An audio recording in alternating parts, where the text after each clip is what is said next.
नमस्कार, हमारे साथ है जगदीश जी बिश्नोई। सर से पहला ही सवाल मेरा ये है कि सर आपके बारे में थोड़ा जीवन परिचय बताइए। सभी को नमस्कार।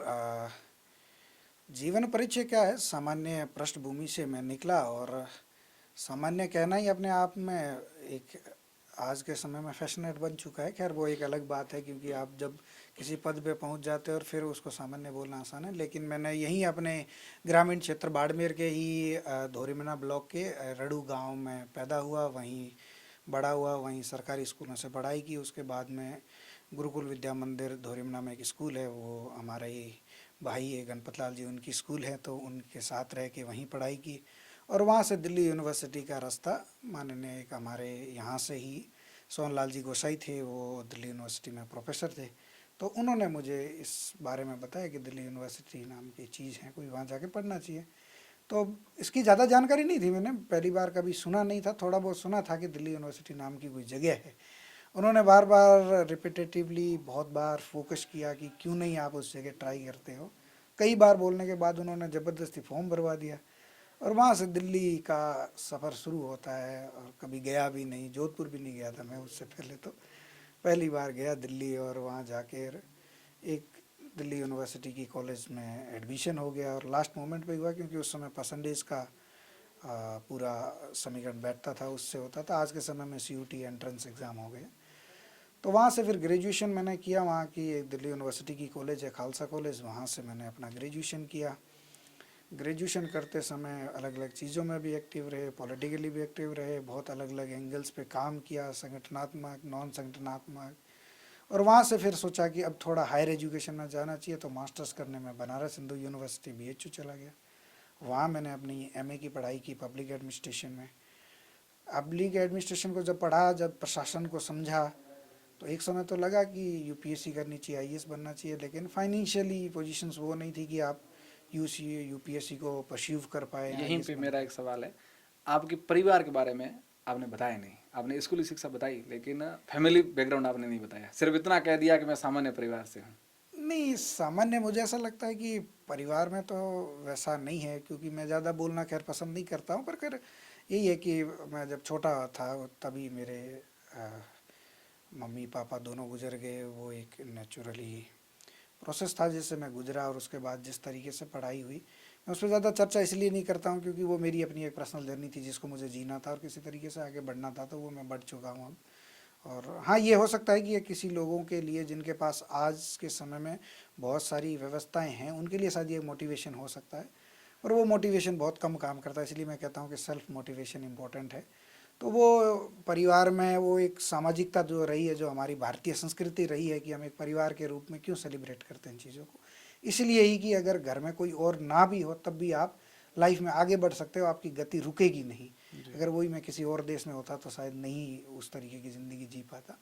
तो वो अच्छा, पारिवारिक मूल्य थे, वो भारत की संस्कृति थी जिसने मुझे वापस जीवित किया और मैं आगे बढ़ गया, मुझे लगता है। आपने कॉलेज शिक्षा की सीधी बात करी, स्कूली शिक्षा में आपने कौन से संकाय से 12th किया है? ये गुरुकुल विद्या मंदिर धोरीमना में एक प्राइवेट स्कूल है, वहाँ से मैंने 8 से लेकर 12 तक का किया है। हम्म। उससे पहले की जितनी मेरी 7 तक की पढ़ाई है वो वहाँ की अलग अलग गवर्नमेंट स्कूलों में हुई है। अच्छा। मानकी में हुई, उसके बाद में अरनियाली में हुई, उस मेरे गांव में रड़ू में ही हुई कुछ, अच्छा, क्योंकि बरनियाली भी गए हो? हाँ, अरनियाली बिल्कुल गया हूँ। अच्छा। तो वहाँ 1 साल पढ़ा मैं, वहाँ के सरकारी स्कूल में, वो आज बहुत अच्छी स्कूल है। उसके अलावा भी बहुत सारी जगह गया। वैसे एक गांव का लड़का जिसके माता पिता बचपन में गुजर जाते हैं, फिर संघर्ष करके 12th करता है, फिर आप दिल्ली जाते हो, कैसा महसूस कर रहे थे उस समय? उस समय आपके क्या हालात थे मानसिक स्तर पर? नहीं, वो मुझे लगता है कि एक पारिवारिक रूप पे तो मुझे लगता है, या एक व्यक्तिगत रूप में अगर मैं दोनों ही अगर एंगल से सोचूं, तो वो मुझे लगता है कि एक मूवी चल रही है, जैसे कि ऐसा लग रहा है कि रियली में ही मैं कोई एक मूवी के सीन में चल रहा हूँ। क्योंकि उसी दौर में एक मूवी आई थी 3 इडियट्स, हम्म। मैंने वो बड़ी मूवी देखी और मुझे ये लगता था कि क्या वाकई में ऐसी ज़िंदगी कभी जी पाऊंगा क्या। मतलब क्योंकि आप जिस एरिया से निकलते हो, जिस माहौल में रहते हो, जो एनवायरनमेंट है, वही आपको बनाता है। और उसमें मैं ज़्यादा से ज़्यादा यही सोच सकता था कि बाड़मेर के किसी गवर्नमेंट कॉलेज में पढ़ सकता हूँ, या जोधपुर जा सकता हूँ, जयपुर हाईएस्ट पीक हो सकता था बिल्कुल मेरा। बिल्कुल। क्योंकि उससे ज़्यादा का तो सोचा ही नहीं। बिल्कुल। और आज भी दिल्ली दिल्ली तो जाने का तो बहुत कम लोग सोचते हैं आज भी। हाँ, दिल्ली दूर है ना, यही तो हाँ, बोलते हैं, बहुत दिल्ली दूर अभी है बहुत दिल्ली। दूर है। हाँ, तो वो तो एक एंगल था मुझे लगता है, पर वो समय की अपनी डिमांड थी कि वो चाहता था कि लाइफ में कुछ और नई चीज़ें और आगे की ओर हो, प्रगतिशील बनती रहे, तो यही प्रकृति का नियम है, मुझे ऐसा लगता है। तो वैसे डीयू आप गए वहाँ पे, हम्म, यहाँ से लड़के दिल्ली जाते हैं, सफल बहुत कम लोग होते हैं, या तो राजनीति में चले जाते हैं या फिर वहाँ बहुत सारी चीजें हैं, नेगेटिव भी है पॉजिटिव है, तमाम प्रकार के कयास लगते हैं वहाँ जाने के बाद कि युवा बिगड़ सकते हैं, लाइन भटक सकते हैं, पीछे कोई समझाने वाला नहीं होगा। तो आप कैसे रहे वहाँ? नहीं, मुझे तो ऐसा लगता है कि देखो, दिल्ली एक ऐसी जगह है ना जो बनाती भी है और बिगाड़ती भी है, दोनों है। वो तो सेल्फ कंट्रोल है आपका इंसान पर, और वो सेल्फ कंट्रोल तब बनता है जब आपको शाम होते ही एक बात याद आ जाए कि मैं आया कहाँ से हूँ।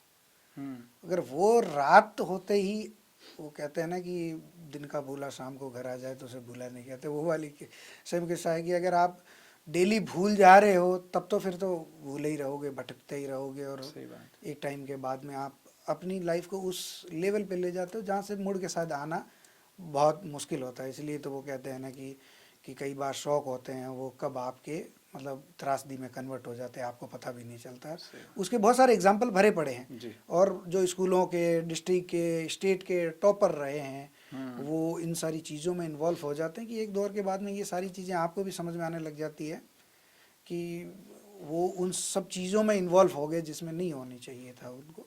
तो वही मुझे लगता है कि इन सब चीज़ों से थोड़ा सा मैंने किनारा बना लिया था पहले से ही, कि मुझे करना क्या है, मैं यहाँ क्यों आया हूँ, वो मुझे लगता है कि मैं फोकस कर रहा था ये बात युवाओं के लिए डेली। बहुत जरूरी है आज के समय में कि आप आए कहाँ से और करना क्या है, हाँ, ये वो आपको याद होना चाहिए। नहीं, मैं इसलिए बार बार अपने बच्चों को भी जब कॉलेज में पढ़ाता हूँ तब भी ये बोलता हूँ, मैंने कहा कि ये निर्भर नहीं करता कि तुम जाते कहाँ से हो, मतलब तुम आए कहाँ से हो, ये याद जरूर रखना कम से कम, क्योंकि वो पृष्ठभूमि, क्योंकि आप केवल एक व्यक्तिगत रूप में शायद हो सकते हो, बहुत सारी अलग चीज़ों से खुशी प्राप्त हो सकती है आपको, मैं जी। उसके बारे में नहीं बात करूँगा। जी। मैं कहता हूँ कि एक समाज के लिए, जो समाज अभी अभी इवेंचुअली ट्रांजिशन इरा में है, जहाँ एजुकेशन अभी अवेयरनेस शुरू हुई है, अगर वहाँ ही अगर कोई पहला बच्चा या पांचवा बच्चा या 10वां बच्चा भी बिगड़ जाए ना, तो वो एक एग्जाम्पल बन जाता है कि वहाँ गया था इसलिए बिगड़ गया। बिगड़ गया। ठीक है ना। अब इस चीज़ में अगर मैं वो एग्जाम्पल नहीं बनना चाहता था, बस मैंने ये सोच लिया था कि किस दिन मैं अपनी लाइफ तो ख़राब करूँगा ही करूँगा, शायद हो सकता है आने वाली जनरेशन की भी कर दूंगा, कि उसके माता पिता, आसपास पड़ोसी सब एक एग्जाम्पल जरूर लेंगे। उसका लड़का गया था, वो कह रहे थे कि वहाँ जाके पढ़ेगा, उसकी हालत देख लो क्या हो गई है, अब दर दर की ठोकरें खा रहा है। और ऐसे बजरे ये बहुत एग्जाम्पल सारे पड़े हैं। उदाहरण हैं कि वहाँ कोई टॉपर गया और नशे की लत में चला गया या और कोई काम में व्यस्त हो गया, तो लोग कहते हैं कि फलाने को छोड़ो गयो बिगड़ गयो और इन्हें दिल्ली नहीं भेजो, दिल्ली बनावे कम में बिगड़े ज्यादा है। हाँ, है कारण है यही। सिटी का जो माहौल है ना, वो एक्चुअली आप उसको थोड़ा ब्रॉडर वे से समझोगे ना, वहाँ का कल्चर उस हिसाब से बिल्ड किया गया है। और कल्चर किस तरीके से बिल्ड किया गया है, वो सारा का सारा यूरोपियंस और बाकी जितनी सारी जो अलग सिविलाइजेशन है, जो इंडियन सिविलाइजेशन नहीं है, उसके बेस पे बनाने की कोशिश की गई है।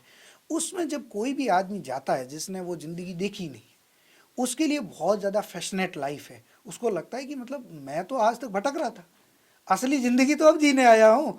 क्योंकि वहाँ बहुत आज़ादी की बातें की जा रही होगी, डेली आप इंजॉय कर रहे हो। दिन एक बार उठे, आप उठने से लेकर शाम तक आपकी ज़िंदगी में अगर हर चीज़ एक खुशी की तरह ही आपको मिल रही है, आपको लग रहा है कि चलो मज़ा आ रहा है, चले जा रहे हैं, कोई दिक्कत नहीं है।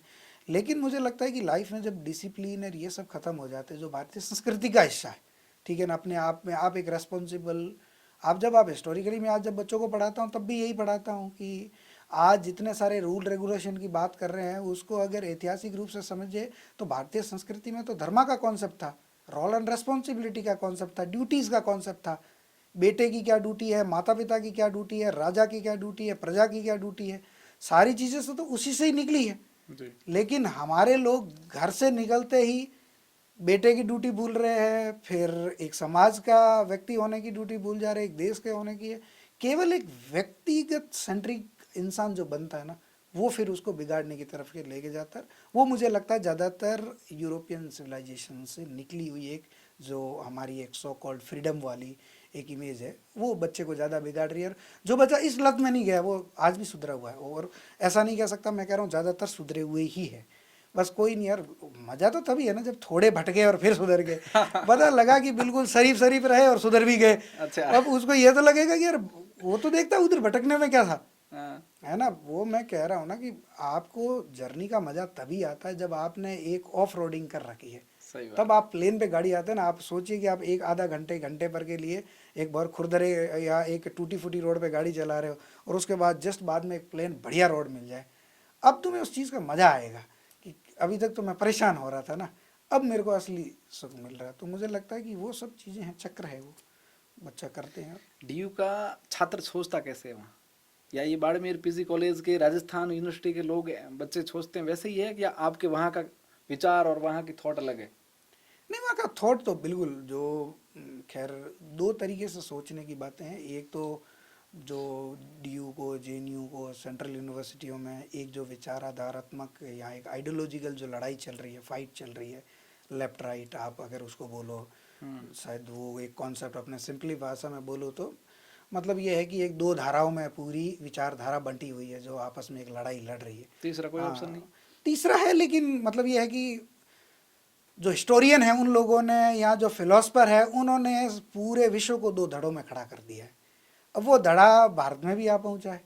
वो इस तरीके से एक दूसरी लड़ाई है जो आप कह रहे हो कि राजस्थान में एक अलग एंगल से है, वो है रूरल वर्सेस अर्बन की।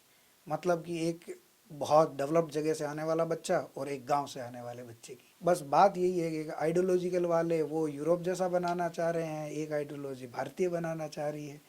अब बच्चा इसी बीच में इस पूरे कॉन्फ्लिक्ट माइंड में घूम ही रहा है। तो ये एक बच्चे के लिए भी आप कह रहे हो कि सही है, लेकिन ये है कि वो यूनिवर्सिटी वहाँ का माहौल बच्चे को एक स्तर से ऊपर उठ के सोचने के लिए मजबूर कर रहा है। वो हो सकता है कि वो बच्चे का आइडिया अपना हो सकता है, वो किसी आइडियोलॉजी से इन्फ्लुएंस हो रहा है, उसके बारे में मैं ज़्यादा नहीं बोलूँगा क्योंकि वो मैं आज भी उस मामले में as an political science student और एज ए टीचर मैं यही कहूँगा कि वो एक पर्सनल चॉइस का हिस्सा है उसका कि वो किस तरफ जा रहा है। लेकिन ये है कि इसको लेकर के कम से कम बात तो कर रहा है, जो बात उसको समझ में नहीं आ जाएगी यहाँ बैठ के। आप गए बस वो नए नए यहाँ से 12th पास करके फ्रेश, तब वहाँ राजनीति का क्या स्तर था? आपको ये सच का लगा कि मुझे भी राजनीति में जाना चाहिए, मुझे भी इस जेएनयू की डीयू की जो राजनीति है इसमें भाग लेना चाहिए? नहीं, भाग लेना क्या, मैं राजनीति में था, बहुत अच्छा। एक्टिव रहा। अच्छा, मैं वहाँ कॉलेज के इलेक्शनों तक पहुँचा। कौन सी और विंग में, राइट में या लेफ्ट में? नहीं नहीं, वो मैं विद्यार्थी परिषद का बहुत एक्टिव कार्यकर्ता रहा उस दौर में। चुनाव इस लड़े? बात को मैं चुनाव नहीं लड़ा लेकिन संगठनात्मक दायित्व रहे मेरे पास कई, और मुझे लगता है कि उसने मेरे माइंड को बहुत शेप किया था उस दौर में। मुझे आज मैं जिस लेवल पे अपने आप को देखता हूँ एज एन डिसिप्लिन पर्सन, मुझे अपने आप को समाज के प्रति जागरूक बनाना, देश के प्रति जागरूक बनाना, संस्कृति के प्रति जागरूक बनाना, अपने आप पे होने पे और भारतीय होने पे गर्व करना सिखाना, मुझे लगता है कि वो मुझे सब विद्यार्थी परिषद ने दिया और इस बात को मैं जिंदगी भर नहीं भूल सकता। आपने ये क्योंकि कैसे सेलेक्ट किया कि मुझे विद्यार्थी परिषद में ही जाना है? नहीं, वो तो उसके तो बड़े सारे रीजन रहे, लेकिन ये था कि मैं दोनों, मेरे टीचरों ने मुझे इस तरीके की चीज़ें पढ़ाई जो मुझे लगता है कि जो मैं था उसके बहुत विपरीत थी। क्योंकि दिल्ली यूनिवर्सिटी और जेएनयू उसमें वो एक है माइंड है, जो एक जो टीचर कम्युनिटी है वो बहुत अलग माइंड से ड्रिवन है, ठीक है ना। वो उस लेफ्ट माइंड को ज़्यादा सिविलाइज्ड मानती है या उसको बहुत ज़्यादा एक एक प्रमुख चीज़ मानती है कि भाई उसमें बात करने वाले लोग ज़्यादा बहुत ज़्यादा समझदार है। लेकिन वो एक कॉन्सेप्ट था, हमारे टीचर भी हमें इसी तरीके से पढ़ाते थे। हमें भी वो मुझे लगता है कि क्रांतियों की एक बू आती थी उनके अंदर से। हमें कहानियों में क्लासों में इस तरीके की बातें बोली जाती थी जिसमें ये बोला जाता था कि ये देश के मजदूरों, तुम्हारे पास खोने के लिए कुछ नहीं है, पाने के लिए पूरा जहान पड़ा है, तोड़ दो ये पैरों की जंजीरें, उठा लो हाथों में तलवार। इस तरह की कहानियाँ पढ़ाई जाती थी कार्ल मार्क्स की। तो किसका खून ना खोले, जो रूरल राजस्थान से गया उसको पता ही नहीं है इसकी चीज़ें। उसको लगा कि असली क्रांति तो आएगी, इस तरीके की क्रांति तो लाने के लिए मैं दिल्ली यूनिवर्सिटी आया हूँ। अब बताओ लानी कहाँ है, आप बताओ तलवारें किधर है रखी। जो उस तरीके की जो कहानियाँ थी वो लाते थे, उस तरीके की स्टोरी जब हमने पढ़ी एक दौर में बहुत अच्छे से समझने की कोशिश किया कि विचारधारात्मक लड़ाई है क्या। क्योंकि रूरल एरिया जिसको आइडियोलॉजिकल लड़ाई तो छोड़ो, पर्सनल लेवल की लड़ाई नहीं समझ में आ रही थी, पार्टी लेवल की लड़ाई नहीं समझ में आ रही थी, उसको आप आइडियोलॉजिकल, लेकिन इस तरीके की फैसिनेट चीज़ें बनाई गई थी उस दौर में, उसने बहुत ज़्यादा इन्फ्लुएंस किया। तो मैंने उसको भी बहुत अच्छे से समझा, पढ़ा, कार्ल मार्क्स के कम्युनिस्ट मैनिफेस्टो को भी पढ़ा, इधर आके संघ की विचारधारा को भी पढ़ा, उधर जा कर के आप स्टालिन को भी पढ़ रहे थे, इधर आके विवेकानंद जी को भी पढ़ रहे थे। विवेकानंद जी के विचारों को देख करके देश को नेशन बिल्डिंग की भावना कैसे हो सकती है उसको भी पढ़ा, उधर जाके और बोल्शेविक क्रांति या स्टालिन के द्वारा दिए गए विचार से कैसे क्रांति ला वो भी पढ़ रहे थे। तो पॉलिटिकल साइंस था। तो मज़ेदार ये थी कि ये आइडियोलॉजिकल लड़ाई तो पढ़ने का बहुत मौका मिला और मज़ा आया। मुझे लगता है कि उस एक दौर ने मेरे ना माइंड को बहुत शेप किया। मुझे लगता है कि हाँ वो मेरी वो चॉइस थी, क्योंकि मैं अपने आप को भारतीय होने पे गर्व करना चाहता था, अपने संस्कृति पे हमेशा से गर्व करता था। और मुझे लगता है जिस संस्कृति की वजह से ही मैं वहाँ पहुँचा था, तो मैं उसको छोड़ना नहीं कभी पसंद ही नहीं करता। तो मुझे लगता है कि जो चीज़ें आपके संस्कृति, आपके विचार, आपकी धरातल से आपको हटा दे, तो मुझे लगता है कि उस तरीके की विचारधारा आपको आने वाले समय में ख़त्म कर देगी। तो इसलिए मेरा मन कभी विचार नहीं आया लेफ्ट विंग के जो विचार आपने पढ़े स्टालिन के वगैरह, इस पे मन डोला नहीं कभी कि नहीं यार ठीक है, खून खोल रहा है, तलवार उठा ही लेते हैं? नहीं नहीं, खोल तो बहुत खोला, वो खोला, पर ये अच्छी बात हुई कि सही टाइम पे ठंडा हो गया नहीं तो आज भटक रहा होता। क्या करोगे आप? अच्छा, आदमी इस क्या सब भविष्य है चीज़ों उनका? नहीं, भविष्य तो नहीं है, एक आइडियोलॉजिकल लड़ाई है। और एक मुझे लगता है एज एन एकेडमिक वो लड़ाई गलत भी नहीं है, क्योंकि एक व्यक्ति विशेष ने उस विचार को रखा है। अब उसको फॉलो करना या ना फॉलो करना वो अलग बात है। आप अगर 1920 का टाइम से लेकर के और 1990 का वो ये 70 साल का टाइम देखोगे ना, कार्ल मार्क्स के जाने के बाद का समय जो क्रांति हुई, जिसमें ये पूरा लेफ्ट पनपा है, पूरे विश्व भर में पनपा, तो आप उस पूरी आइडियोलॉजिकल लड़ाई को देखोगे तो मुझे ऐसा लगेगा, आपको भी लगेगा कि शायद हो सकता था कि विश्व पूरा उसी तरफ ही तो जा रहा था। अच्छा। मतलब वो ही मानने वाले लोग थे, क्योंकि वो एक ही चीज़ पे स्टैंड करते थे। वो ये कहते थे कि दुनिया पूरी दो भागों में विभाजित हो चुकी है। वो है कि भाई एक अपर क्लास और एक लोअर क्लास है। अपर लोअर का मतलब सिंपल इतना सा है कि भाई कि एक बहुत ज़्यादा पूंजीपति क्लास है और एक लोअर मतलब जो लेबर क्लास, जो श्रमिक क्लास है। अब बात यह है कि भाई जो श्रमिक क्लास इतनी मेहनत करता है, उसका जो प्रॉफिट मिल रहा है उसका हिस्सा उसे मिलना चाहिए। कार्ल मार्क्स ने कहा यही बात, बोला कि इसका हिस्सा पूंजीपति ले जाता है। तो अब लोगों को लगा कि क्योंकि जो श्रमिक क्लास ज़्यादा थे, तो इस सारी चीज़ों को संगठित करके बहुत जगह क्रांति हो गई। लेकिन जो ओरिजिनल आइडिया था कार्ल मार्क्स का, खैर उसको वो बाद में फेल हो गया, क्योंकि उन्होंने बोला कि जहाँ जहाँ औद्योगिकरण ज़्यादा होगा, मतलब जो इंडस्ट्रियल चीज़ें ज़्यादा बढ़ेगी, वहाँ सबसे ज़्यादा क्रांति होगी। वो विचार वहीं से ही पनपा। लेकिन यूरोप और जहाँ पूरे वेस्टर्न में इतने इंडस्ट्रीज़ बनी, वहाँ कोई क्रांति ही नहीं हुई। तो जो फंडामेंटली वो आइडिया फेल हो गया, लेकिन एक आइडियोलॉजिकल लड़ाई वो विश्व भर में चलती रही। आप देखोगे ना, एक इसका मज़ेदार किस्सा आप देखोगे ना, ये सारी क्रांति हुई कहाँ? जहाँ लोग गरीब थे, भूखमरी थी, वहाँ रशिया में आप बोले क्रांति उठा के देख लीजिए, चाइना में देख लीजिए, जहाँ ज़्यादातर इंडस्ट्री तो बनी नहीं थी, जहाँ ऑर्गेनाइज इंडस्ट्री बनी नहीं थी, वहाँ बहुत सारी क्रांति हो गई। और जहाँ ऑर्गेनाइज तरीके से इंडस्ट्री बन चुकी थी यूरोप में, वहाँ क्रांति हुई नहीं। अच्छा। तो ये फंडामेंटली ये आइडिया उस दौर में खारिज होना शुरू हो गया था। तो फिर ये धीरे धीरे डिक्लाइन हो गया। अब तो आप जब यहाँ थे, कन्हैया लाल का प्रकरण उसी समय हुआ है? हाँ, मेरे दौर में ही हुआ है, मैं उसका पसंदीदा क्या गवाह था ये, इसमें बताइए ना। हम नहीं, राजस्थान वो- के लोग जानना चाहते नहीं, हैं, खास करके वो- बाड़मेर के लोग और वो- जोधपुर संभाग के लोग। हमें पता नहीं है ना कि इसमें असल मुद्दा क्या नहीं था। एक्चुअली जो मीडियम चल रहा है वो कुछ और ही चल रहा है, धरातल पे कुछ और ही होता है, सरकार कुछ और ही बताती है। फिर ये बंदा जेल भी गया, फिर इसने सीपीएस चुनाव लड़ा, फिर कांग्रेस ज्वाइन कर ली, अब तक जीत भी नहीं पाया है। क्या नहीं कारण रहा है? नहीं नहीं, वो एक अलग कहानी है। जो यहाँ जो हम उस समय क्या हुआ था? नहीं, मुझे लगता है कि वो जो चीज़ें हुई ना, वो एक तरीके से प्लांट चीज़ें थी, जो उनके बैकग्राउंड में कुछ, अब मैं ये बात कर रहा हूँ, तो आप देख रहे हो कि दुनिया के सामने यही जा रहा है कि ये दो व्यक्ति बात कर रहे हैं, लेकिन इसके पीछे आपकी पूरी टीम लगी है जिसने ये पूरा सेटअप तैयार किया है, रिकॉर्ड कर रहे हैं, एडिटिंग कर रहे हैं, ये सब चीज़ें किसी और व्यक्ति कर रहा है, बस फेस हम दोनों का है। तो मैं कह रहा हूँ ना कि जो उनके पीछे जो थे ना, जो बिहाइंड दी वॉल जो पर्सन काम कर रहे थे, वो बहुत खतरनाक लोग हैं। ये तो फेस बन गए ना। अगर इतना ही कन्हैयालाल जी आइडियोलॉजिकली अलाइंड होते तो वो छोड़ते ही नहीं। आप उस दौर के जितने सारे लोग देख लीजिए, शैला रशीद को देख लीजिए, इनको देख लीजिए, ये दो तीन जो प्रमुख चेहरे थे उनको आप उठा के देख लेंगे तो एक व्यक्ति है जो अभी जेल में है। उसके अलावा दो लोग अभी तो जेल में कौन है? उनका क्या नाम है, शेख रशीद है? नहीं नहीं नहीं, उसका कुछ नाम है, मैं भी भूल रहा हूँ, मुस्लिम पर्सन। तो उस व्यक्ति का मतलब आप समझ लीजिए कि उसकी पूरी जर्नी आप देखोगे तो वो एक जेल में है जो नहीं छूटा, क्योंकि अब वो पता नहीं वो किस एंगल से सोच रहा है। बाकी इन लोगों ने अपने आप को लिबरल कर लिया, दिए छूट गए। तो ये पूरा का मैं कह रहा हूँ ना, ये प्रकरण पूरा प्लान था कुछ लोगों के द्वारा।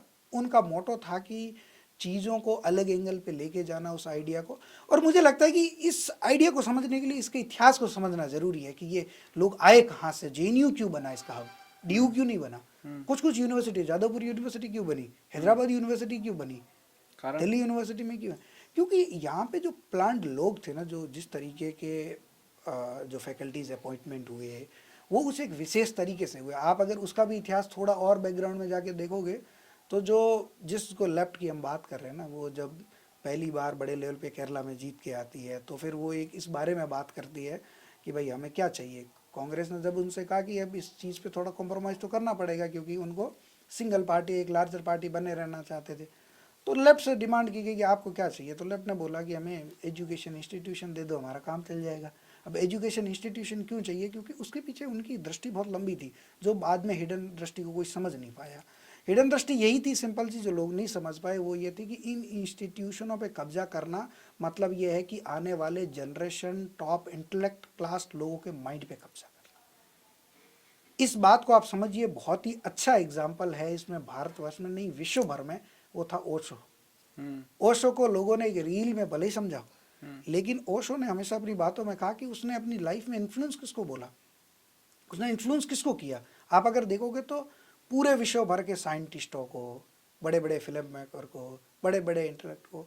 इसलिए वो कहता था कि भाई मैं जो गुरु हूँ ना, वो गरीब लोगों का नहीं हो, मैं अमीर लोगों का गुरु हूँ, इंटेलेक्ट क्लास का गुरु हूँ, इन्फ्लुएंसर लोगों का गुरु हूँ।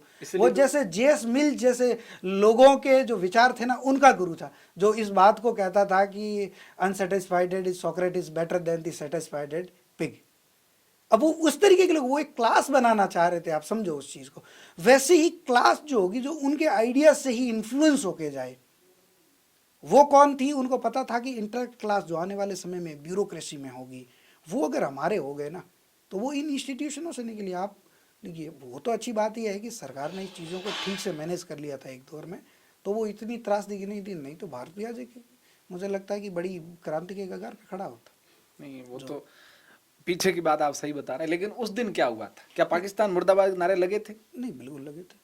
अफजल के नारे लगे थे? नहीं, बिल्कुल लगे थे। आप वहाँ मौजूद थे? नहीं, मैं मौजूद नहीं था, लेकिन ये मेरे बहुत सारे दोस्त हैं उस समय ही एक्टिव थे, वहाँ थे, तो ये ऐसा मैं नहीं कह सकता कि नहीं लगे, बिल्कुल लगे थे। ये लोग हाईली मोटिवेटेड थे, और लगने को तो आज लगा दे वो, आज भी वहाँ लगा देंगे, उनको कोई दिक्कत नहीं। वो आज भी इस आइडिया के साथ अलाइन थोड़ी नहीं कर रहे हैं, आइडिया तो उनका आज भी नहीं है। जिस बेस पे वो लड़ाई लड़ रहे हैं ना, जिस आम शरीफ गरीब लोगों के हाथ में बंदूकें धरने की बातें वो लोग कर रहे हैं, ठीक है ना, एक तो वो गरीब है, उसके हाथ में बंदूक रह के उसको देश के खिलाफ खड़ा कर दिया। दूसरा, एक पढ़ा लिखा टैक्स पेयर का बंदा, वो भी तैयार हो गया है, वो भी अब पढ़ा लिखा अनएम्प्लॉयड पर्सन है, बेरोजगार पर्सन घूम रहा है। बस केवल बातों क्या है ना कि देखो, ये सब चीज़ें मैं कह रहा हूँ, मैं हमेशा ही एक राजनीति के रूप में मैं कहता हूँ, एक प्राध्यापक के रूप में भी कहता हूँ, एक टीचर प्रोफेसर के रूप में भी कहता हूँ कि समानता हो गई, स्वतंत्रता हो गई, ये सब डिस्कस करने की चीज़ नहीं है। किसी को न्याय जस्टिस देने की चीज़ हो गई, ये तो करने की चीज़ है भाई। किसी के साथ असमानता हो रही तो करो, समानता करो, बस इसको डिस्कस करते कितने दिन करोगे? ये भाई मैं डेली डेली डिस्कस करूँगी ना, समानता होनी चाहिए, और बाहर जाके मैं उसी के साथ में डिस्क्रिमिनेशन कर रहा हूँ, उसके साथ अनजस्टिस कर रहा हूँ। जो लोग इस बारे में बात कर रहे हैं कि देश में गरीब है, इस वजह से हमें देश में एक क्रांति छेड़नी चाहिए, वो खुद शाम को डिस्कशन करते हुए 75 रुपये का समोसा खाते हुए ये बात कर रहे हैं कि भाई हमें देश में गरीबी मिटानी चाहिए। समोसा तो 10 रुपये का भी आता है, 75 वाला क्यों लिया? जिस शाम को आप बड़ी वाली बोतल 6,000 की पी रहे हो, वो बोतल तो जिसके हाथ में बंदूक थमाई है उसको तो 60 रुपये का मिल रहा है। देसी पौवा मिल के पी कर उसके दिमाग को आप पोल्यूटेट कर रहे हो। तो मुझे लगता है कि वो एक अलग लड़ाई वो छेड़ने की कोशिश कर रहे हैं ना, तो वो है उनके माइंड में है। नहीं, तो इन्होंने पाकिस्तान को ही क्यों चुना है? पाकिस्तान के नारे लगाने के पीछे रीजन? नहीं, पाकिस्तान तो एक सिंबॉलिक बन चुका है, क्योंकि वो एक इंडिया का हमेशा से एंटीक रहा है, और थोड़ी जो हमारा एक पूरे देश को चैलेंज करने का प्रयास था। नहीं, देश को तो क्या चैलेंज कर पाएंगे आप? हिंदुस्तान जैसे देश को चैलेंज करना आसान बात नहीं है मुझे लगता है, मुझे लगता है कि इस देश में जो लोगों के अंदर जो भारतीय शक्ति है ना, भारतीयता होने का जो गर्व है ना, वो बाकी इन कम कम्युनिटी के लोगों से कोई चैलेंज नहीं हो सकती। कन्हैया कुमार के साथ बैठे कभी ठीक आप? है ना, हाँ मिला, मैं कई दफ़ा मिला उसको। क्या विचार है उनके? नहीं मिलते तो बड़े, जो ये क्रांतिकारी जो आप डिमांड आप चीज़ें देख रहे हो ना, ये हाँ। टीवी में दिखती है। अच्छा। मैं आपको बोल रहा हूँ ना कि ये सब चीज़ें वो बड़ा शालीन व्यक्ति है। अच्छा। ऐसा नहीं है वो कोई बहुत बहका हुआ आदमी है, उसको समझ नहीं आता है, ठीक है ना। वो आप समझिए ना कि जिस माहौल में चला जाता है ना, उस माहौल जो बन जाता है उसमें वो रिएक्टिव पर्सन है, वो बहुत इंटेलेक्ट है, वो भी पढ़ा लिखा है। ऐसा नहीं है कि वही भी एक देश का हिस्सेदार है, ठीक है ना। बट ये है कि वो गलत राह पकड़ चुका है। गलत राह तो यहाँ बहुत पकड़े हुए हैं। मुझे लगता है कन्हैया कुमार से ज़्यादा तो इस देश के दुश्मन वो हैं जो इस तरीके की इलीगल एक्टिविटी करने में इन्वॉल्व है।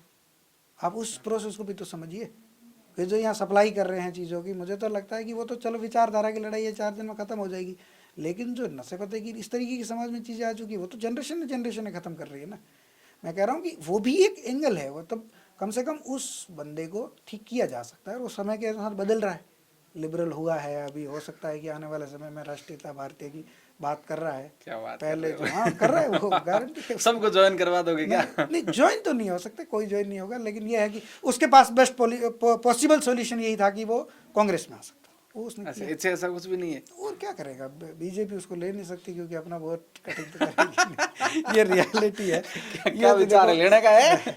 नहीं नहीं, ये पॉलिटिकल पर्सन मतलब एज एन आपके इतना बारे बड़ा में पढ़ रहा था तो आपने देश का प्रतिनिधित्व विदेशों में भी कर रखा है।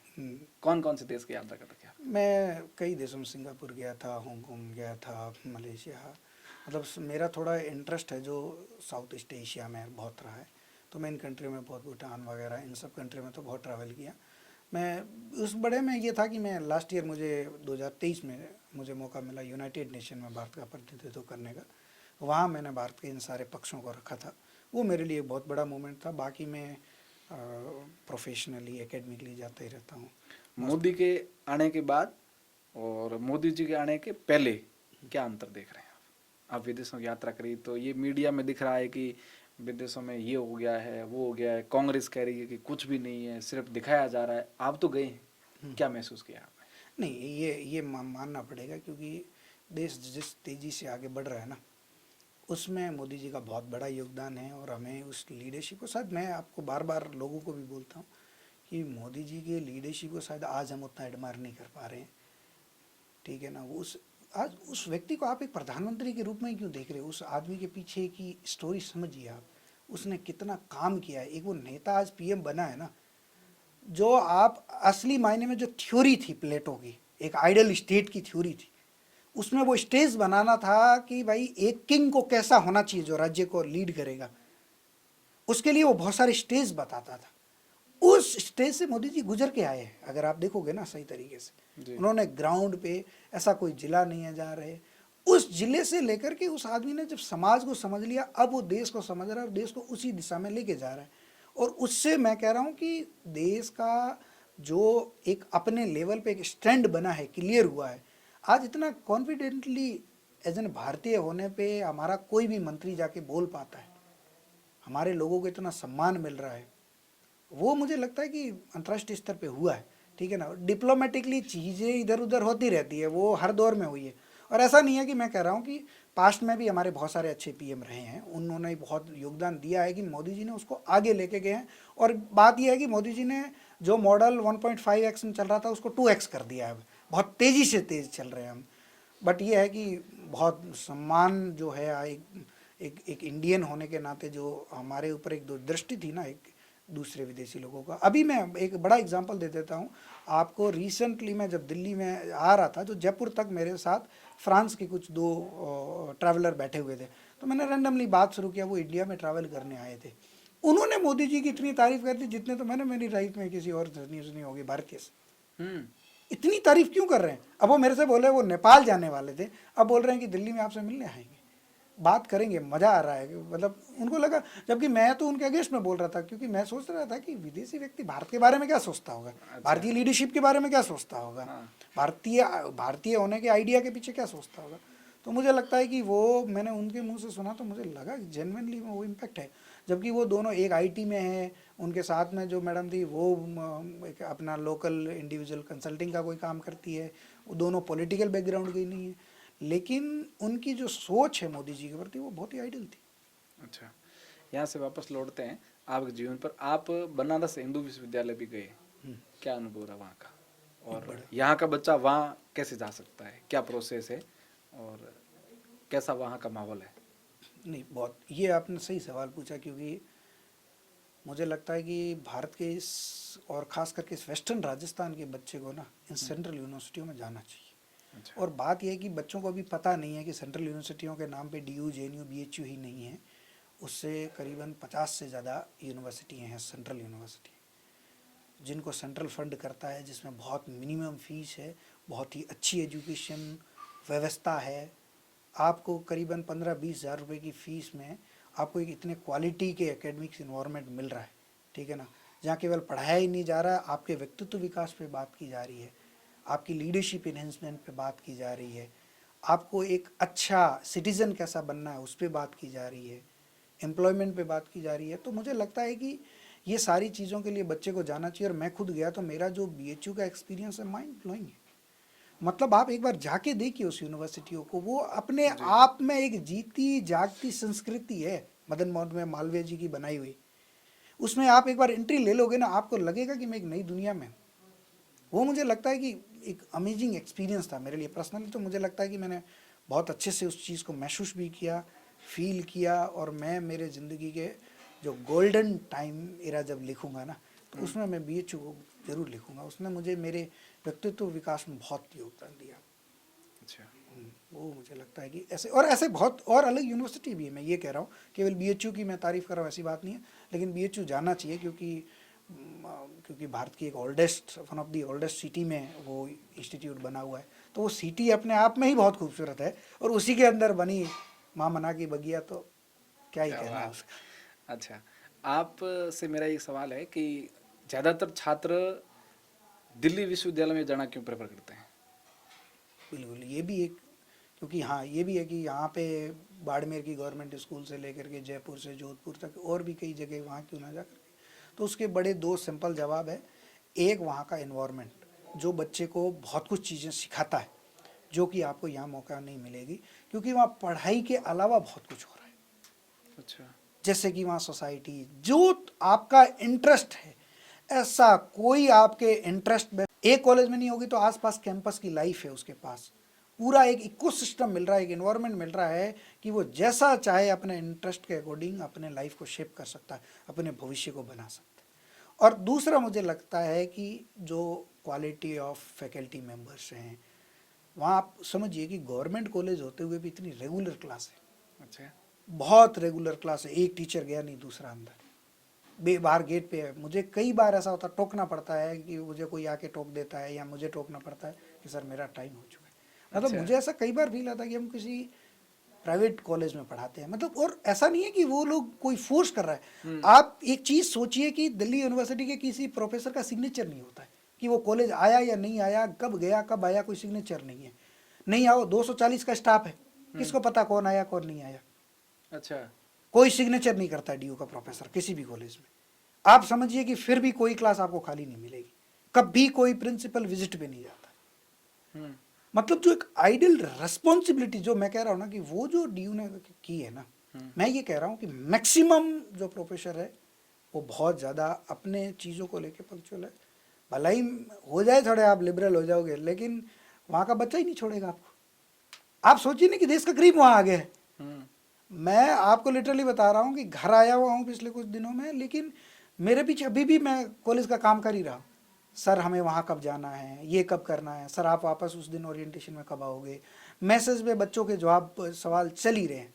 इतनी एक्टिव इंगेजमेंट जो है ना, एक जिंदा दिली इंसान को बनाने का काम दिल्ली यूनिवर्सिटी का, इसलिए वो अलग है। बच्चे सीधे बस प्रोफेसर से बात करते हैं? हाँ बिल्कुल, वहाँ शर्माते नहीं है। अच्छी बात तो ये है, यहाँ अभी वाला भी फ़ोन सिस्टम नहीं करते है हैं। नहीं कि नहीं सर है डर रहे हैं बात नहीं डर नहीं करेंगे? है, डर नहीं है। डर है, एक देखो, एक डिसिप्लिन होना और एक डर होने में, दोनों में फ़र्क अंतर है ना, है। बहुत अंतर है। बिल्कुल। बच्चे के साथ मैं बहुत फ्रेंडली रहता हूँ, बाकी सब प्रोफेसर फ्रेंडली रहते हैं। हाँ, कुछ एक जिनका बिहेवियर अपना अपना है, वो मैं उस पर पर्सनली कमेंट नहीं करूँगा, लेकिन मैं कह रहा हूँ कि मैक्सिमम जो faculty members are very polite, very supportive, very humble and they empathise on the an student needs, कि भाई ज़रूरी है कि बच्चे को क्या चाहिए वो जानना ज़रूरी है। रूरल के ही आते हैं वहाँ ज़्यादातर, आप देखोगे ना, टॉपर रूरल का ही है, वो आ रहा है, उस पर अच्छा काम है। गर्ल्स को लेकर के क्या स्थितियां हैं और कैसे वातावरण है वहाँ का? नहीं बिल्कुल, ये भी एक, और ख़ास करके ये सवाल आपने इसलिए पूछा क्योंकि मैं जिस जगह पे बैठा हुआ हूँ कि वहाँ की लिटरेसी वुमेन को लेकर के, फीमेल लिटरेसी रेट बहुत कम है अपने बाड़मेर डिस्ट्रिक्ट की। बिल्कुल यही लोवेस्ट भेजते नहीं जो बच्चों है को बाहर, करते उसमें हैं कि गर्ल्स दिल्ली को भेज देंगे, पता फीमेल नहीं क्या हो लिटरेसी जाएगा। नहीं, वो है क्योंकि एक्चुअली उसके बड़े कारण हैं। हम जिस समाज से है ना, वो अभी समाज बहुत एक ट्रांजिशन एरा में, वो समाज बदल रहा है, ठीक है ना। उस बदलते दौर में जो भी जनरेशन रहेगी ना, उसे संघर्ष करना पड़ेगा। आज आप एक दिल्ली यूनिवर्सिटी आप घूम फिर के देख लीजिए, हमने तो पहले स्टूडेंट होने के नाते भी हमें इतना सम्मान मिलता था कि यार दिल्ली यूनिवर्सिटी में पढ़ते हो। अब लोग वहाँ पहुँचे हैं, अब एक बड़ा क्राउड वहाँ पहुँचा है, अच्छा, ठीक है ना, और गर्ल्स भी पहुँची है। पर बात यह है कि कुछ जो स्टेप होते हैं जो हमको बहुत थोड़ा पीछे ले जाते हैं। लेकिन अगर आप पूछो कि गर्ल्स की सिचुएशन क्या है, बहुत अच्छी सिचुएशन है। मैं कह रहा हूँ बहुत सेफ है, बहुत अच्छा इन्वायरमेंट है, गर्ल्स को डेफिनेटली जाना चाहिए, कम से कम दिमाग में। क्योंकि मैं बार बार एक चीज़ पे बहुत ज़्यादा फोकस करता हूँ कि एक लड़का पढ़ेगा तो एक घर सुधरेगा, और एक लड़की पढ़ेगी तो दो परिवार सुधर जाएंगे। अपना तो सुधारेगी सुधारेगी जहाँ पेरेंटियल साइड है, पेरेंट्स जहाँ रहते हैं, लेकिन जहाँ शादी होके जाएगी वो परिवार भी सुधरेगा। तो दो घरों में रोशनी होगी। तो मुझे लगता है गर्ल्स को पढ़ना बहुत ज़्यादा ज़रूरी है, पेरेंट्स को पढ़ाना बहुत ज़्यादा ज़रूरी है। और गर्ल्स ऐसा नहीं है कि कहीं कंपटीशन में पीछे है। और आज के समय में पिछले कुछ दौर में तो देख रहा हूँ कि हर जगह राजस्थान में तो टॉपर गर्ल्स ही दिख रही है मुझे। स्कूली शिक्षा में थे, स्कूली शिक्षा में है, लेकिन वही कॉलेज शिक्षा कॉलेज या शिक्षा में नहीं है। रिक्वायरमेंट में नहीं है। वो क्यों नहीं आ पा रहे? सरकारी क्योंकि भर्तियां हम होती है वहाँ नहीं है, और इस कॉलेज शिक्षा में नहीं है। उसका खास करके दिल्ली को लेकर के लड़कियां सेफ्टी को लेकर लोग परिवार के सोचते हैं, फैमिली के, माता पिता वगैरह। तो इस पे थोड़ा बताइए ना खुल करके। नहीं, मुझे लगता है कि सेफ्टी वाला इश्यू नहीं है। मैं खुद इसी समाज से निकला हूँ तो इस चीज़ को खुल के बोलता हूँ कि सेफ्टी कोई कंसर्न नहीं है। उससे ज़्यादा है जो सामाजिक हमारी जो प्रक्रिया है, संस्कृति हमने बना ली है, जो प्री इंगेजमेंट्स हमारी गर्ल्स को लेकर के हमने रिस्ट्रिक्ट कर दिए हैं, उसको लेकर के, बहुत सारी चीज़ों को लेकर के। और आज भी हम जाएंगे तो समाज उस जगह तो अभी भी खड़ा है कि वुमेन वुमेन और मैन मैन, जो गैप बना के रखा हुआ है ना। मैं ये कह रहा हूँ कि हर जगह गैप नहीं होना चाहिए, अपॉर्चुनिटी में गैप नहीं होना चाहिए। अवसर तो सबको सम्मान देना ही पड़ेगा आपको, क्योंकि बात यह है ना कि गर्ल्स जितना आपका सम्मान करती है शायद वो नहीं करेगा पढ़ लिख के भी। तो मुझे ऐसा लगता है कि जो समाज को डर किसी और चीज़ का है, जो समाज ने पहले गलती कर दी उसको आगे है, पहले से ही उसकी सगाई कर रखी है आपने। अब जो मैं डर है कि भाई वो वहाँ चली गई तो पता नहीं क्या है। और कुछ गर्ल्स की वजह से भी हुआ, ये भी मैं मानूंगा कि एक दो गर्ल्स ने भी स्टेप लिया, भाई वो ठीक है, उनकी आज़ादी थी, वो अपना ले सकते हैं। पर मैं कह रहा हूँ कि उससे एक सामाजिक प्रभाव गलत पड़ गया, उस चीज़ को हमें एक्सेप्ट करना होगा। क्योंकि शायद हो सकता है कि मैं दिल्ली जाके बहुत प्रोग्रेसिव माइंड का हो गया हूँ, मैं बहुत बड़ा इंसान बन गया हूँ, मेरे को लग रहा है कि मैं बहुत ज़्यादा मॉडर्न सोसाइटी को बिलीव करता हूँ, लेकिन मेरी समाज तो वही है ना, समाज के लोग तो वही है ना। मेरा एक गलत स्टेप मेरे समाज की आने वाली जनरेशनों को इम्पेक्ट करेगा। ये इस बात बात आपने को पहले भी कही थी कि जब मैं गया तो मुझे ठीक है। लगा कि मैं उदाहरण नहीं बनना चाहूंगा हाँ, गलत दिशा का। तो ये कारण ताकि है। मैं तो करियर बर्बाद करूं, ये अलग बात है, आने वाले लोग डरें कि नहीं फलाना गया था उनका ये हो गया, आप नहीं भेजोगे तो पूरी जनरेशन खराब होती है इससे। ये है ना, अब तो मैं कह रहा हूँ ना, पहले जोधपुर थी, जो मैं जब 9th-10th पढ़ता था, जोधपुर एक बहुत बड़ा एजुकेशनल हब था, ज़्यादातर जोधपुर जाते थे अपने इधर वेस्टर्न एरिया के जो धरातल के लोग। फिर जोधपुर में नशा ये सब चीज़ें बढ़ चुकी, फिर जयपुर जाना शुरू किया। आप 12 मतलब 8-9 से लेके 10-12 का दौर देख लीजिए, 13 तक, 14 तक भी लोग बहुत जयपुर गए, 15 तक भी जयपुर गए। 15 के बाद लोगों ने देखा जयपुर भी बड़ा ही राह विचलित करने वाली जगह हो गई है, फिर दिल्ली जाना शुरू किया। अब दिल्ली में मैं देख रहा हूँ कि बहुत राजस्थान के बच्चे, आप जाके जेएनयू में एक बार जोर से यह बोल दो मारवाड़ी में कोई शब्द, जैसे सिंपल ले लो कुड़रे, ये एक एग्जांपल लेके आप देख लो जाके, मैं आपको गारंटी दे रहा हूँ। अच्छा। सामने से आवाज आए खयो भाई, मतलब ये मैं बेसिक एग्जांपल दे रहा हूँ देसी क्या बात अंदाज कर का। रहे हो, ऐसे बातें होती अरे है? बिल्कुल, बिल्कुल मतलब ठेठ भाषा। इतना बड़ा ठेठ भाषी बैठे हैं ना, हाँ। इतने पहुंच चुके हैं जेएनयू अच्छा। डीयू में। इवन ये मुझे लगता है कि एक बड़ा कारण जो मैंने आपको बोला ना कि सोहनलाल जी गोसाई प्रोफेसर हुए पहले दिल्ली यूनिवर्सिटी में, अभी जीसीए कॉलेज में है यहाँ अजमेर में। जी। मतलब उस व्यक्तित्व ने इस बाड़मेर में रैली निकाली हाँ। जिसकी वजह से आप अगर उस 2013-15 दौर के आदमियों को पूछोगे ना, मैं भी उसी का एक प्रोडक्ट हूँ, आज वहाँ फैकल्टी मेंबर हूँ, उसने एक अवेयरनेस, एक लोगों में अवेयरनेस क्रिएट की कि भाई चलो दिल्ली। अब वहाँ से बहुत उस दौर में आज 10 सालों में इतने बच्चे दिल्ली में आ गए ना, धोरी में ना एक ब्लॉक के जितने बच्चे हैं तो वो तो मुझे लगता है किसी डिस्ट्रिक्ट के बच्चे नहीं होंगे पूरे इंडिया के। कौन है भाई, आवाज लगाते हाँ सारे इकट्ठा। लगाते एकटा। अभी राजस्थान का इवेंट हुआ, उसमें 8 से 10 हजार बच्चे तो यूं ही इकट्ठा हो जाते हैं। अच्छा। इतना क्राउड राजस्थान का आया है ना, और क्वालिटी का क्राउड आया है, ऐसा भी नहीं है कि कोई, बट ये है कि वहाँ जाके जो भटक गए, अभी मैं उसी पे ही काम कर रहा हूँ पिछले कुछ दौर से। मुझे लगता है कि अब लोगों को अवेयरनेस हो चुकी है, और क्योंकि टेक्नोलॉजी हाथ में आ गई तो डीयू कैसे जाना है आप 1 मिनट में गूगल करिए, यूट्यूब पे करिए, मिल जाएगी। अब इस चीज़ पे काम करना ज़रूरी है कि डीयू में जाके क्या ना करें, क्या ना करें। इस पे अब मैं काम कर रहा हूँ। और आगे कैसे अपने आप को लेके जाना है, कैरियर सपोर्ट सिस्टम हम लोग रेडी कर रहे हैं, कुछ फैकल्टी मेंबर मिल गए हैं राजस्थान के, तो अब वो मुझे लगता है कि एक नया दृष्टि देगा। और उसमें एक बड़ा इनिशिएटिव अभी रिसेंटली बच्चों ने ही लिया है, वो मैं उसके बारे में भी बताऊंगा, क्योंकि राजस्थान लीडर्स एसोसिएशन बनाया है। अब अच्छा। उन्होंने हर तरीके के इंडस्ट्री के लोगों के, स्टूडेंटों को, पॉलिटिशियनों को, ब्यूरोक्रेट को, सबको एक जगह ला रहे हैं और उनको एक सही दिशा दे रहे हैं। अब वो ये है कि जाते ही बच्चे को सपोर्ट कर रहे हैं, जाते ही बच्चे को कह रहे हैं हमसे कांटेक्ट करिए, हम आपको सही है। वो beyond the ideology, beyond the party, political party किसी भी, वो मेरे को बड़ा अच्छा इनिशिएटिव लगा। और वो बच्चे मेरे से भी मिलते हैं कई बार, मुझे इतना मोटिवेटिंग बच्चे मिल रहे हैं ना आजकल राजस्थान के, कि वो राजस्थान के लिए कुछ कर रहे हैं। तो मुझे लग रहा है कि आने वाला अपना राजस्थान का फ्यूचर बहुत ब्राइट है। बस ये है कि हमें अब थोड़ा सा बच्चों का ट्रैक राइट रखना है, डिसिप्लिन रखना है। आज़ादी उतनी देनी है कि वो खुल के आसमान में उड़ सके, लेकिन उतना ही दायित्व उसको थोड़ा डिसिप्लिन बनाने का, वो हम लोग कर रहे हैं, कि जिससे आने वाले समय में कई सारे आप ब्यूरोक्रेट देख रहे होंगे, बड़े पॉलिटिशियन आने वाले समय में बड़े नामों पे देख रहे होंगे, और अभी भी बड़ा। है। वैसे आपने ये बात करी राह भटकने को लेकर के हम प्रयास कर रहे हैं कि क्या ना करें। आपको क्या लगता है कि छात्र कौन सी गलतियां ज्यादा करने का प्रयास करते हैं, कहाँ राह भटकने की संभावना ज्यादा है नहीं, डीयू में अभी या यूनिवर्सिटी में आने के बाद। फिलहाल तो अगर आप मेरे से पूछोगे तो मैं एक ही एग्जांपल दूंगा जिसमें राह भटक रहे हैं, वो है थोड़ा सा पॉलिटिकल और जो वेस्टर्न कल्चर वाला जो हिस्सा है, वहाँ पे ज़्यादा एंगेजमेंट है। तीसरा बड़ा जो इस समय में जिसने बहुत सहयोग भी किया अपना, वो है technology, social media, phone. Average अगर आप एक सर्वे करवा लो राजस्थान या किसी भी का भी, मैं इसमें एक राजस्थान को काउंट नहीं करूँगा, सबका भी सोशल मीडिया की और जो स्क्रीन टाइमिंग है, वो आप मिनिमम आप देख लीजिए 8 से 10 घंटे एक बच्चे होनी कितनी चाहिए। होनी, तो मैं तो कह रहा हूँ कि 2 से 3 घंटे से कम, और अच्छा। उतनी उससे भी लेस कर सकते हो तो, क्योंकि आप इंफॉर्मेशन शेयरिंग का वही एक है तरीका है, तो अब क्या करें, आपके पास कोई सोर्स नहीं है। पर मैं ये कहूँगा कि 2 घंटे से के आसपास हो तो बहुत बढ़िया है कि स्टूडेंट लाइफ में तो, लेकिन अब इतना ज़्यादा बढ़ चुका है। दूसरा, उस सोशल मीडिया की वजह से हम जो दुनिया देख रहे हैं ना, वो रियल दुनिया नहीं है, जो वर्चुअल दुनिया हमारे लिए बनाई गई है ना। मैं यहाँ आपके सामने बैठ के बहुत ज़्यादा हंस खेल रहा हूँ, और घर जाके अगर मैं परेशान हूँ, आप मेरे को देख के, मेरे को हंसते खेलते चेहरे को देख के वर्चुअल मोबाइल में दूसरा बच्चा सोच रहा है ये बड़ा खुश है, अब मेरी खुशी से परेशान है कि मैं खुश क्यों नहीं। तो जो एक हम लोग आने वाले भविष्य में एक डिप्राइव्ड, या इसको बोलते हैं कि एक डिप्रेशन वाली क्लास यंग लोगों की पैदा कर रहे हैं ना, उससे मुझे बहुत डर लगता है कि सेल्फ मोटिवेटेड लोग नहीं है। लोग इन वर्चुअल दुनिया में इतने घुस चुके हैं ना, उसको रियल मानने लगे। दिक्कत ये नहीं है कि उसमें घुस चुके हैं, उनको लग रहा है वही रियल है। वो उतना ही परेशान है जितना वो सोशल मीडिया पे दिखा रहा है, उतना खुश। तो इस चीज़ से। और दूसरा जो पार्टी कल्चर है, उसमें अपने वाला फिट नहीं हो रहा है। कैसे। क्योंकि हम दरअसली देसी मारवाड़ी बोलने वाले ठाठ आदमी, अंग्रेजी जो छोड़ो, हमारे तो हिंदी वर्ड गलत निकले। हाँ। हम यहाँ से गए पहली बार, क्या पूछे कि भाई क्या चाहिए, तो अब हम खाटो लेनो, दुकान में पूछा कि भाई क्या चाहिए तेरे, कि भाई सास चाहिए। सास क्या होता है? अच्छा। यार सास सास होता है, क्या बोलूँ इसका।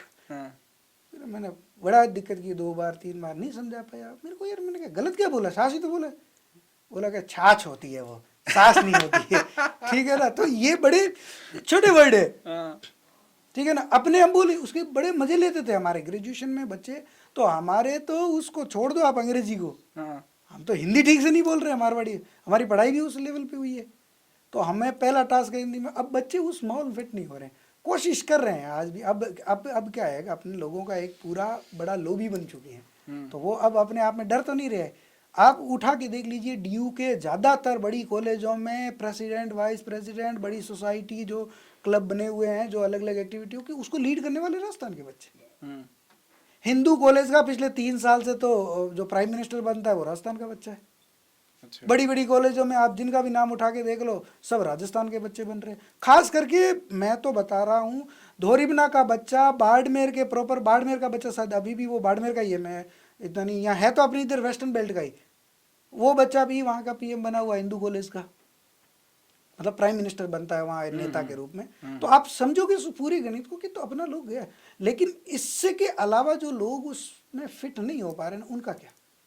ये तो कुछ लोग हैं जो लीडर बन गए, वो कहते ये के हाक मत आगे बढ़ गया, पर बाकी ऐसी जनरेशन बहुत है, जनरेशन जो अभी भी डर रही है, तो वो अभी भी इसमें कॉप अप नहीं कर पा रही है। ये बहुत बड़ा टास्क है, जिससे वजह से थोड़ा पॉलिटिकली मुझे लगता है कि पॉलिटिकल पर्सन बनना, नेता बनना बहुत अच्छी बात है, भविष्य में लीडर बनोगे, लेकिन पॉलिटिकली डिस्ट्रैक्ट हो जाना वो फिर ख़त्म हो जाएगा, क्योंकि वो मामला अभी थोड़ा ज़्यादा हो रहा है। तो मुझे लगता है वहाँ पे भी, और लैंग्वेज का मैंने बोल दिया, इंग्लिश बच्चों के लिए भी बड़ा टास्क बनी हुई है अपने वेस्टर्न। खैर मैं खुद ही हिंदी मीडियम का स्टूडेंट रहा, तो मैं इसको कोई ग्लोरीफाई नहीं कर रहा हूँ, लेकिन मैं ये कह रहा हूँ कि अपने बच्चे इसमें स्ट्रगल कर रहे हैं, और मुझे लगता है कि धीरे धीरे इस चीज़ को सॉल्व करना चाहिए।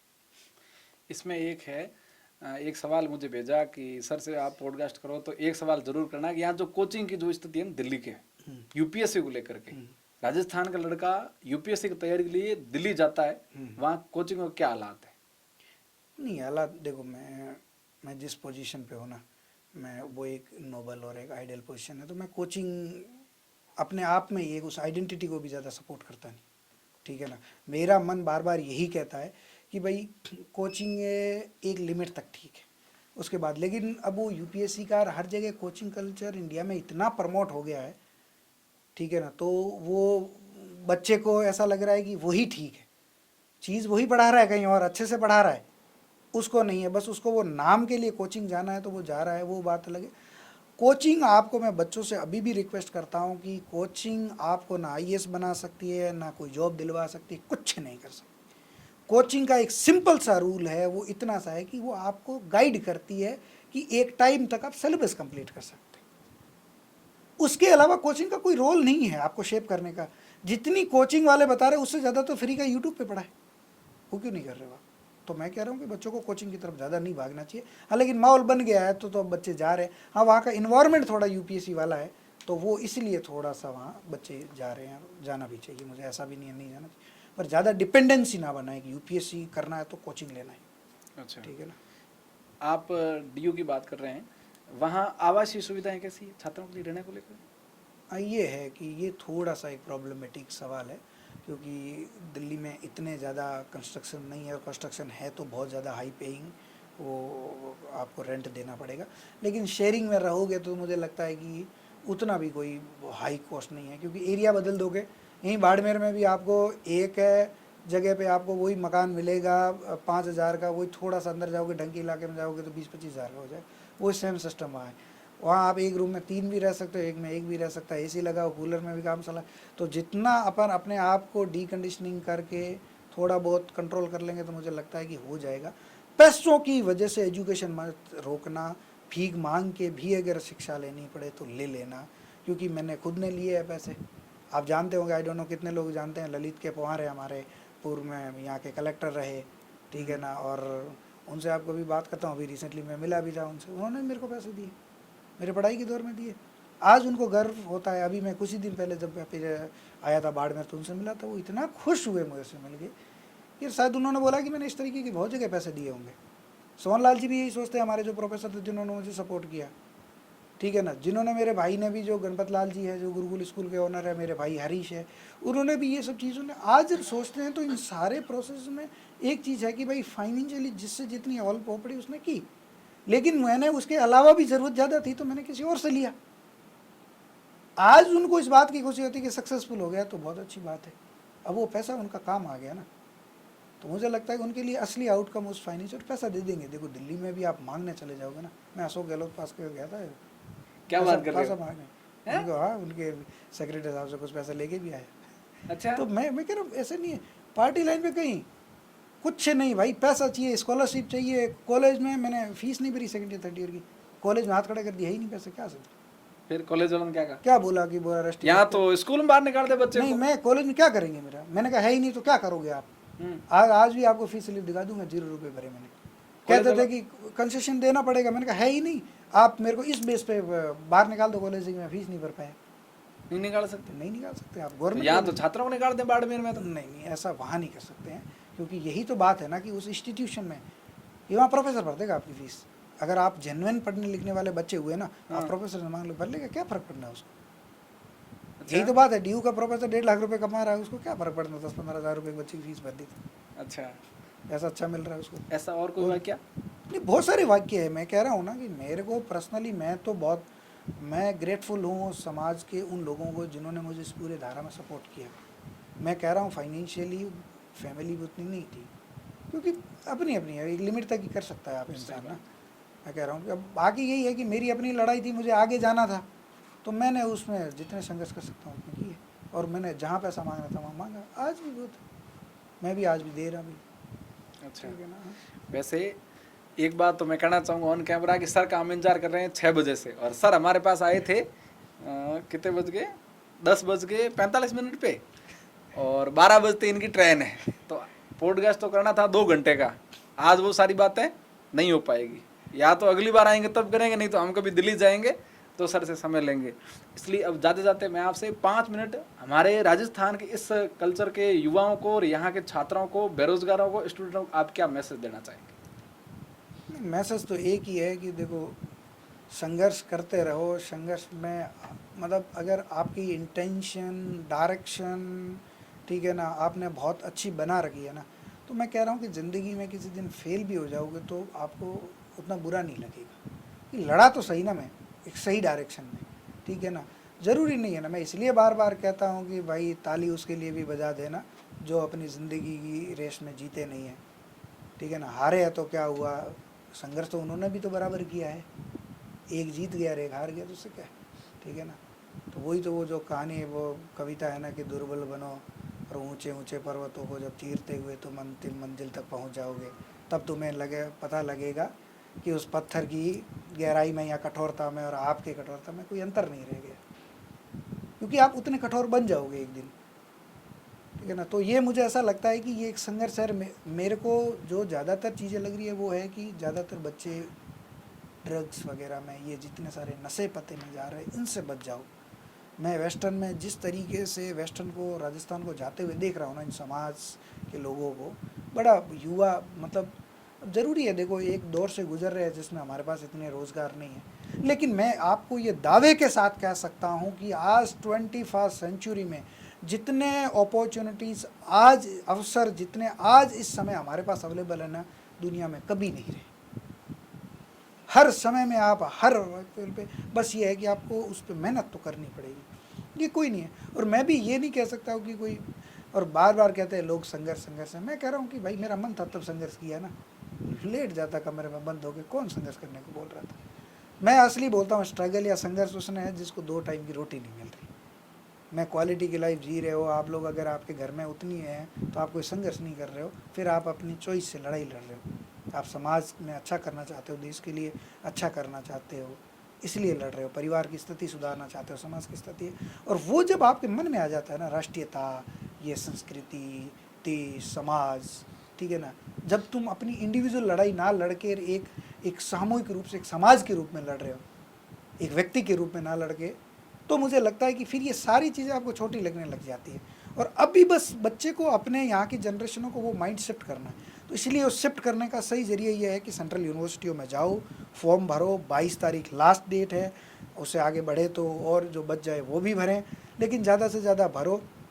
और बच्चे, हमारे जो राजस्थान लीडर्स एसोसिएशन के बच्चे हैं, उनको मैं बहुत अप्रिशिएट करता हूँ। वो लोग आप लोगों की मेहनत करने के लिए दिल्ली में स्वागत करने के लिए खड़े हैं, उनके सहयोग लेके आप वहाँ पहुँचिए, फिर उनके साथ मिलके और लोगों का सहयोग करिए, ऐसी धाराएं बने और अच्छे लोग। अभी मैं प्रयास कर रहा हूँ कि भारत के और स्पेशली अपने इस वेस्टर्न राजस्थान के जितने ज़्यादा बच्चों को मैं विदेशों में भेज सकता हूँ, क्योंकि वहाँ भी जाके आइए, जब तक वो ज़िंदगी नहीं देखोगे तो आपको पता कैसे चलेगा ना। कुएं के मेंढक को कुएं में ही रखोगे तो उसको बाहर की दुनिया नहीं दिखेगी, तो उसको लगेगा यही दुनिया है, ठीक है ना। तो मुझे लगता है कि वही है। तो इसलिए एक लास्ट में ये भी बोलूँगा कि पेरेंट्स को भी बच्चे का सपोर्ट करना बहुत ज़रूरी है, चाहे वो लड़का हो चाहे लड़की हो। पेरेंट्स की ये नैतिक जिम्मेदारी बननी चाहिए कि मैं बच्चे का खुले आज़ाद होके सपोर्ट करूं कि वो अपना जो करना चाहता है उसे करने दे, उसको किसी भी चीज़ में रिस्ट्रिक्ट या कंट्रोल ना करे, उसे गाइड और सपोर्ट और मोटिवेट करे।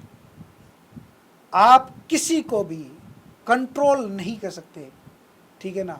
आप किसी को, क्योंकि आप देख ही नहीं रहे उसको, आप 365 दिन में 30 दिन भी नहीं देख रहे हो, बाकी दिन वो अपनी मन मर्जी हो। अगर उसके अंदर एक इच्छा शक्ति नहीं जागी ना, तो मैंने स्टार्टिंग जहाँ से बात शुरू की वहीं ख़त्म कर रहा हूँ कि बच्चे को अगर तक ये नहीं समझा पाए ना आपकी, तो आया कहाँ से। तेरे ऊपर जिम्मेदारी केवल घर की नहीं है, समाज की नहीं है, एक राज्य की नहीं है, पूरे देश की जिम्मेदारी है। उस बोझ जब उसको फील होने लग जाए ना कि मैं किस लिए ज़िंदा हूँ इस धरती पर, मेरा असली प्लान क्या है, मैं क्यों हूँ, ये जब इस तरीके के सवाल वो अपने आप से करने लग जाएगा ना, जब इंसान का माइंड फाइनेंशियल स्टेबिलिटी से ऊपर उठने लगेगा ना, तब वो सोचेगा कि मुझे लाइफ में बहुत कुछ अच्छा करना है, और वो वहाँ से जाएगा। और राजस्थान के लड़कों में और ख़ास करके वेस्टर्न के लड़कों में एक चीज़ मुझे पसंद है, वो है धैर्यता, ठीक है ना। भाई साहब क्या लीडरशिप है उनके अंदर। एक मैं कह रहा हूँ ना, ऐसे लीडर आपको ढूंढे नहीं मिल सकते राजस्थान के लोगों से। मैं कह रहा हूँ कि अंधाधुंध उन लोगों को कहीं भेज दीजिए, वो अपनी आइडेंटिटी इस्टेब्लिश कर लें। आप उतनी कॉन्वेंट स्कूलों में पढ़े हुए बच्चों में वो कॉन्फिडेंस नहीं देखोगे। भले ही हम मारवाड़ी के पढ़े हुए ठेठ देसी आदमी थे, लेकिन फाइनल ईयर में आते आते, आज मैं कह रहा हूँ, मैं आपको लिख के दे रहा हूँ, इस दावे के साथ कह रहा हूँ, मेरे कॉलेज में जाके मेरे डिपार्टमेंट में आप पूछ लेना, जगदीश बिश्नोई को जानते, ऐसा कोई टीचर नहीं होगा जो मुझे नहीं जानता। केवल मैं ही नहीं पढ़ा हूँ, बच्चे तो और भी पढ़े होंगे, बहुत लिमिटेड लोगों को टीचर हर जगह जहाँ भी मैं पढ़ा। बात यह है कि ऐसा सब राजस्थानी बच्चे कर रहे हैं आस-पास। बस ये है कि कुछ लोग अभी भटक रहे हैं, तो उन्हें मैं कोशिश भी कर रहा हूँ, वो खुद भी अब कोशिश करें, तो हम एक अच्छी राह में और ऐसे अच्छे इनिशिएटिव शुरू भी हो रहे हैं। तो मुझे लगता है कि अगली बार आपसे विशेष चर्चा करेंगे। बिल्कुल, अगली बार समय देना पड़ेगा, ऐसे नहीं चलेगा शॉर्ट में, है ना। नहीं, बिल्कुल बिल्कुल। और मुझे अच्छा लगा कि मेरे को एक चीज़ अच्छी लगी कि यहाँ इस तरीके का इन्वायरमेंट बन रहा है कि लोग शिक्षा के बारे में बातें कर रहे हैं। ये समाज जितना मुझे लग रहा है कि आगे गया है, उस दौर में अभी कुछ दौर पीछे भी, अभी भी देख लेना, आप पे बहुत सारे कमेंट आएंगे जो नेगेटिव साउंड कर रहे होंगे, जो आपके पॉडकास्ट को या जो अच्छे इनिशिएटिव उसको पीछे खींचने वाले। तो मुझे लगता है कि अपन को एक अच्छी ताकत, एक जो अच्छे पॉजिटिव माइंड के लोग हैं उनके साथ मिलकर लगाएंगे तो डेफिनेटली हम बहुत आगे जाएंगे। वेस्टर्न राजस्थान का भविष्य बहुत उज्जवल है, युवा बहुत जोशीला है। बस मैं आह्वान इतना ही करूँगा कि आओ, उस समय को देखो, सही डायरेक्शन में रहो, और देश, समाज, घर का सबका नाम रोशन करोगे, करोगे और करो। इस 3 शब्दों के अलावा मेरे पास कोई नहीं है। वो करोगे विथ योर सेल्फ मोटिवेशन।